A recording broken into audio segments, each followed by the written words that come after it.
Hello everyone, আমি প্রীতি।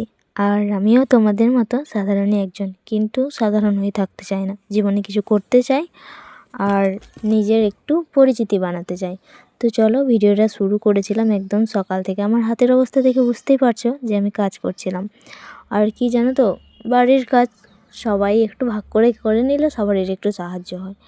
আর কি বলো তো, যদি তুমি কিছু না পারো আর তোমার কাছে যদি টাকা পয়সাও না থাকে, কিছু যদি না করো, তো তোমার তাহলে তুমি কিন্তু গুরুত্ব কারো কাছে পাবে না। আর আমরা তো মধ্যবিত্ত, আমাদেরকে আবার তেমন করে কে আবার গুরুত্ব দেয়। তো ভিডিওটা ছিল একদমই সকালে। তো কাজগুলো করে নেবার পর এদিকে আমি ব্রাশ করছি। আর দেখো, কলগেটটাও শেষ হয়ে গেছে, মানে টুথপেস্ট যেটা ব্যবহার করি ওটাও শেষ হয়ে গেছে। তো ওটাই কেটে আর কি করে নিলাম। ওই যে আগেই বললাম, মধ্যবিত্ত আমরা। কিছু জিনিস আমরা যদি না পাই তাহলে আমরা মন খারাপ করি না। আমরা ভাবি আমাদের যতটুকু সামর্থ্য ততটার মধ্যেই চাওয়া ভালো, কারণ আমরা মধ্যবিত্ত। আর এই যে বাড়িটা দেখছো, যেখানে এখন সকালবেলায় ভিডিও করছি, আসলে এখানে আমি থাকিও না, এখানে আমি ঘুমাইও না। এখানে আসলে বাবা থাকে, আমরা থাকি এখনও মাটির বাড়িটাতে আমাদের। আর সকালে ওই এই ঘর থেকে ওই ঘরে আসি, আর এই ঘরেই বেশিরভাগ জিনিস আমার পড়ে থাকে। তার জন্য ভিডিওটা এখান থেকে শুরু করেছিলাম।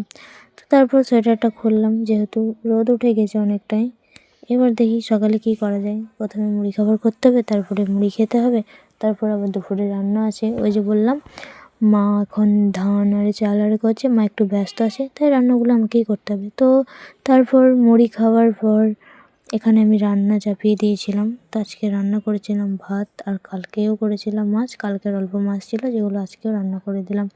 কালকে টমেটো দিয়ে রান্না করিনি, আজকে টমেটোটা অ্যাড হয়েছে। তো তারপর সব রান্না কমপ্লিট, রান্না হয়ে গেলে এদিকে আর আমার কিছু জামা কাপড় নোংরা হয়েছিলো, যেগুলো কাচতে হবে আর মাথাতে চান করতে হবে।